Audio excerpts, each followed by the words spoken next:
Programang ito ay rated SPG. Striktong patnubay at gabay ng magulang ang kailangan. Maaaring may masiselang tema, lengguwahe, karahasan, sexual, horror o droga na hindi angkop sa mga...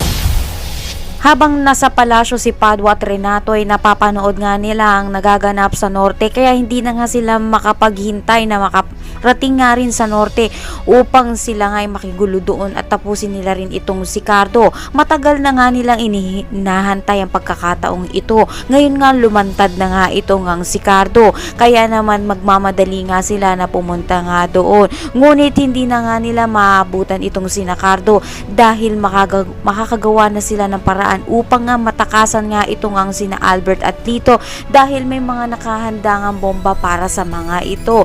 Darating na nga rin ang restback nila Armando na mga sasakyan upang makasakay na nga sila at makalayo na nga sila sa ginanap na kaguluhan sa art exhibit. Lala lang po na isa lamang po itong teorya na maaaring mangyari o kaya naman hindi, ngunit pakatutukan nga natin kung paano nga ba matatakasan nila Cardo at ang mga agila, ang mga nakapalibot nga na mga kapulisan at mga black ops at ito ang mga katauhan nito ni Lito. Ang lahat ng yan naabangan natin, huwag mo na rin kalimutan mag-like at mag-subscribe sa channel to upang lagi ka updated sa mga videos niya upload ko. Maraming salamat!